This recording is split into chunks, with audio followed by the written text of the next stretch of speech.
Thank you again for joining another edition of the AARP Foundation Experience Corps in your community. My name is O.S. Owen, and I am your host.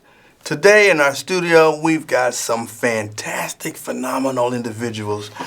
We've got Doug Jackson, Ralph Jones, and they are the founder and CEO of the Fun with Chess Learning Systems. You got to hear this. This is fantastic. Gentlemen, thank you so very much for being on the show.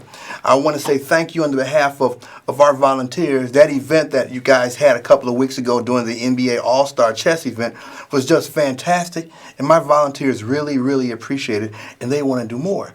But for our viewing audience, tell us who you are and what we're doing here today. Sure.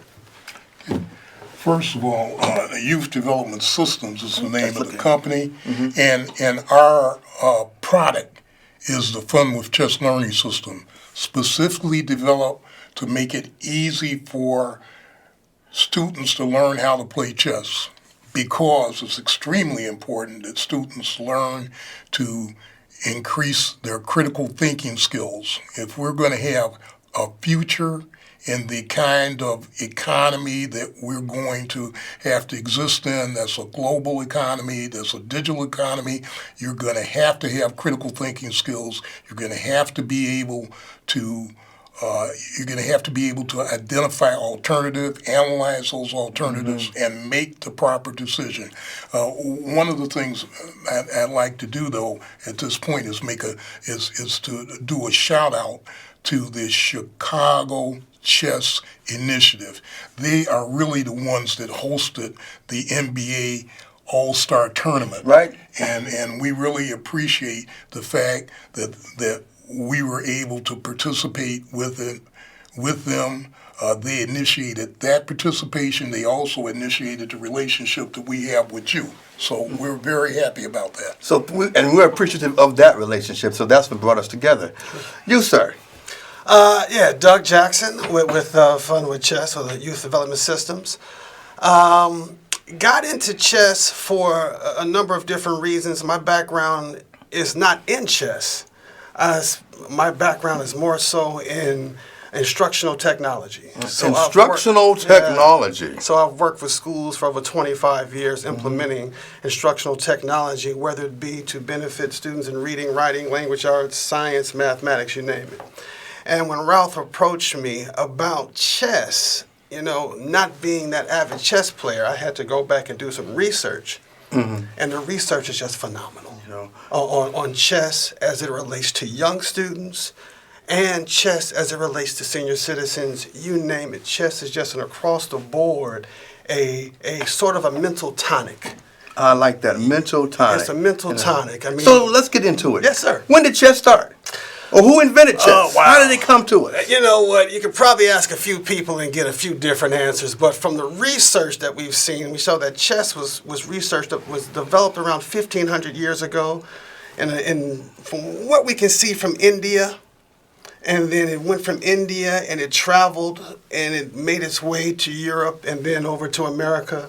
But each stop that it made along the way, it picked up something new. Something different. So what we see now is not the original game itself. No, it's nothing like the original game. As a matter of fact, one of the things I wanted to inject research also indicates that somewhere around 720, when the chess really became popular in what we would call Arabia, it went from Arabia to Africa, and the Moors picked up chess in a big way. The Muslims picked up chess in a big way, and they made huge contributions to refining the game to what we have now. So the Moors from 1720 to almost 800 introduced chess into Europe. Okay. And they made real contributions, and this is important because some of our students don't understand the history of chess and the value that blacks have contributed to the value of chess. So it's Okay. very Well, important. not just our students, us as a people. I mean, chess is spawned from us. So now, okay, just real quick here, not real quick, but you know what? I'm having some technical difficulties here. Oh, there we go. Now, okay, what do we have here?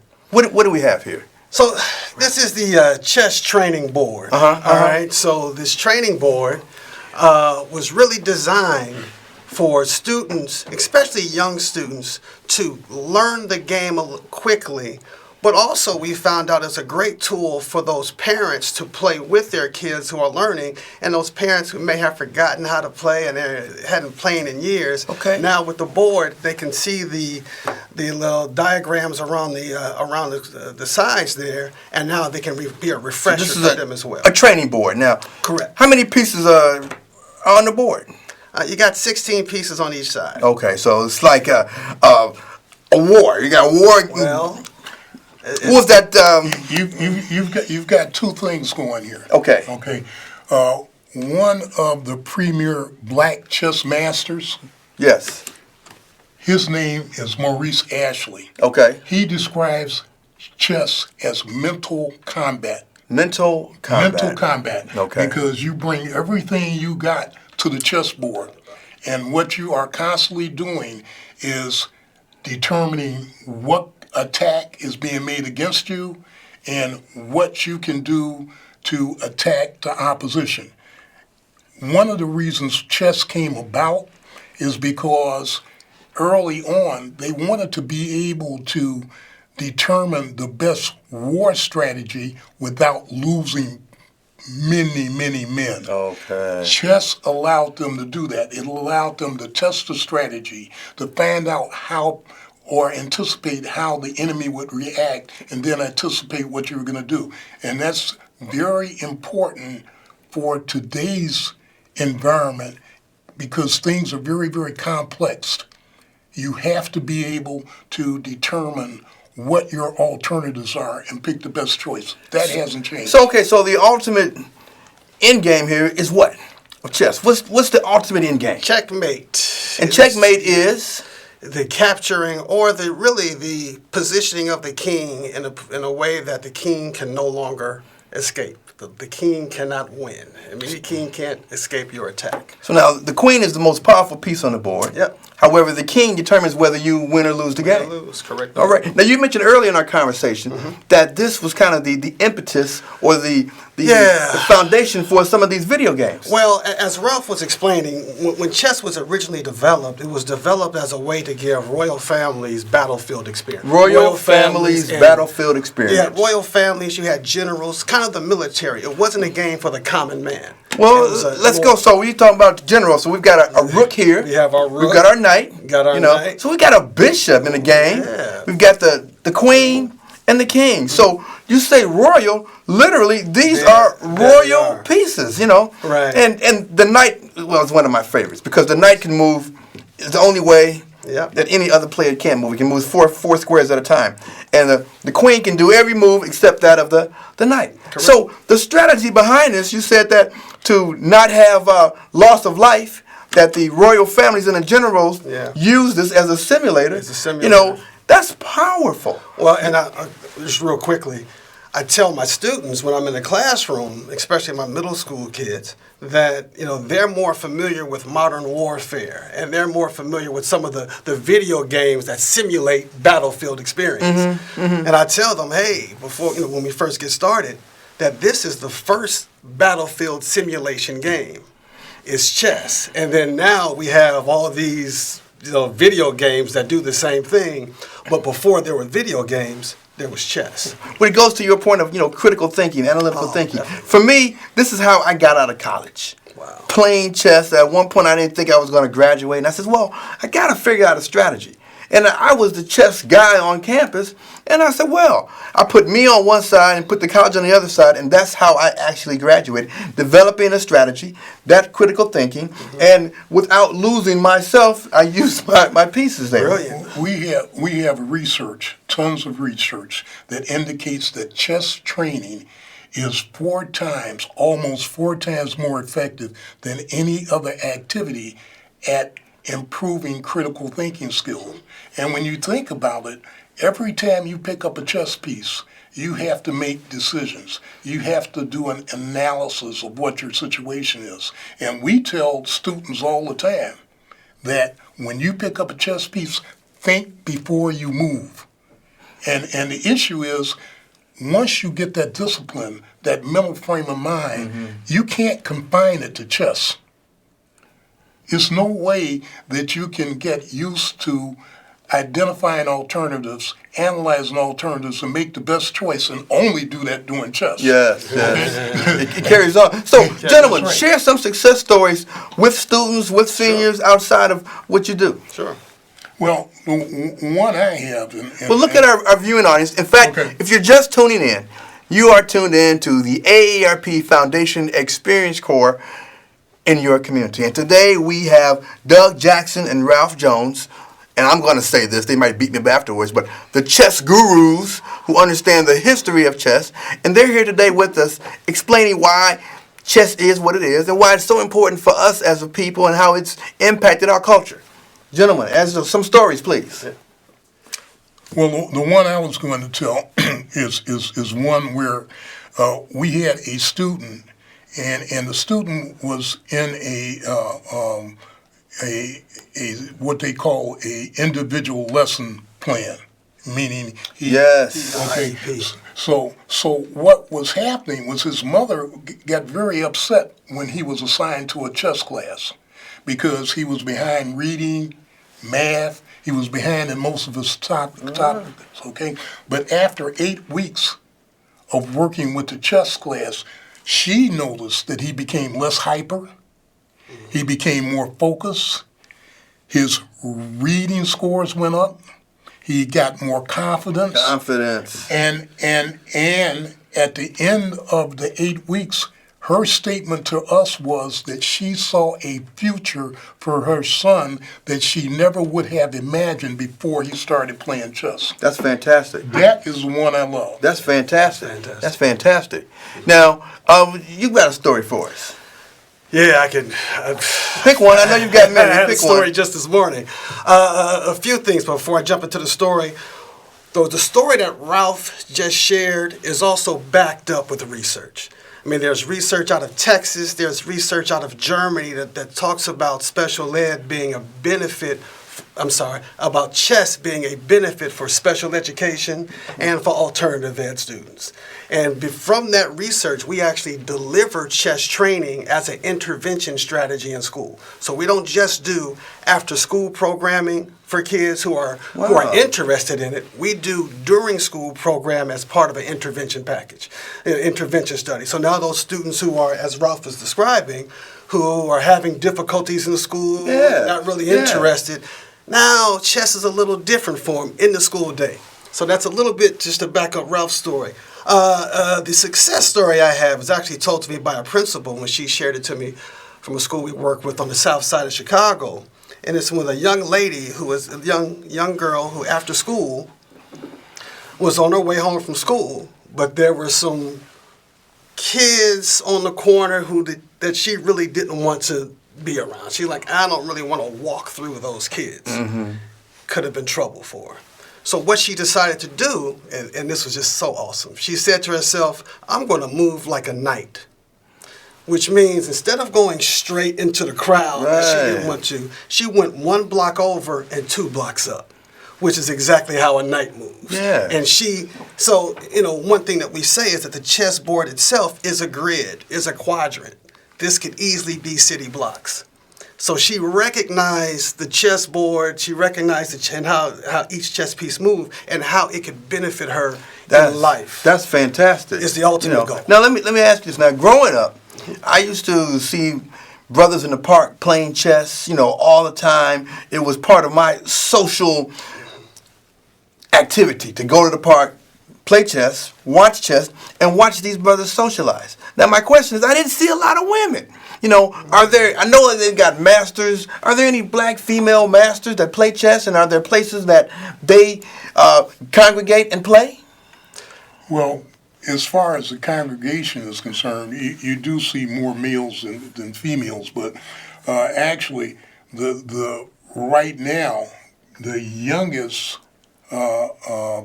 female chess master is developing. We have male chess masters. The female chess masters are on their way.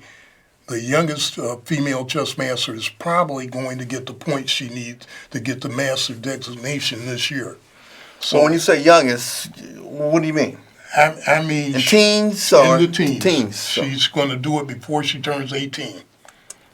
That's fantastic. That's fantastic. So now let's talk about chess in our community as part of our history. You said it dates back to 500, 1500. 500 AD. AD. Now here we are in 20th, 21st century. People are playing chess. Socially, what impact does that have on us by playing this game? Go All ahead. right. Well, so I'm with AARP Foundation, right? I'm sitting here talking to you. I would love to answer that question in relationship to AARP Foundation. Then let's talk about that, because we deal with folks over 50. That's right. All right, and That's AARP, one of our big things is for you to get more out of life. Exactly. You know, and we fight against social isolation. We encourage communication. And when I play chess, I'm engaged. I'm communicating, and I'd like for us as an organization or my volunteers to embrace this as another social activity that we have regularly.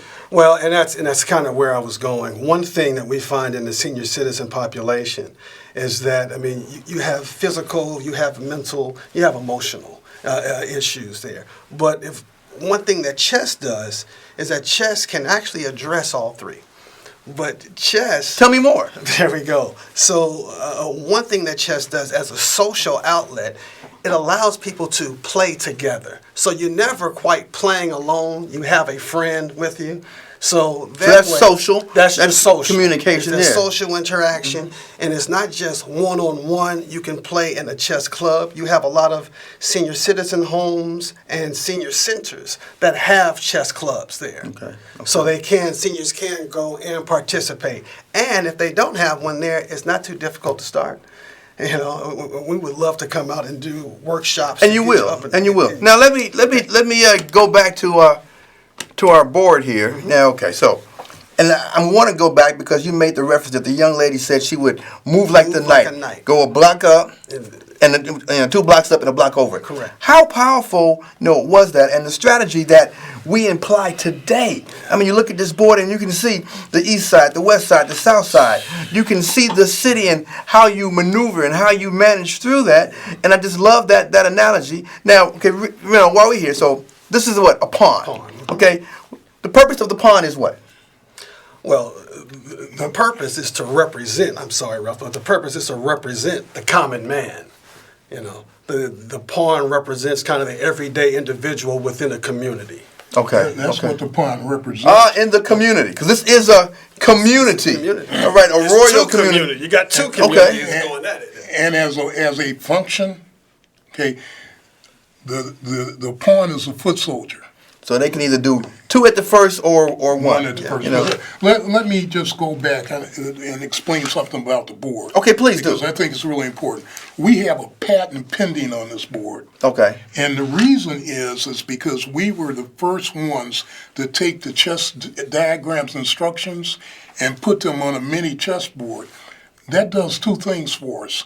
That allows us to give more detailed instructions. So if you look at our board, you can easily tell that the king moves 1 space where the queen moves. You can easily perceive that, okay? Mm-hmm. The other thing it does, it allows us to do things like show you how to set up a chessboard. Okay, I see that. Okay. Now, I see the castle, the pawn attack. I love it. I love it. We have things that nobody else has. Now, just a little story about this. Guy was telling me that he had 2 situations. Mm-hmm. You've got a person that plays chess and a person that's not playing chess. They're at a regular chessboard and making no progress at all. He switched them to this chessboard. The guy that didn't play caught on right away. 10 minutes later, they were at it. The instructions, the visuals. This board makes it very easy to learn how to play chess because you can determine how a piece moves without getting out of the game.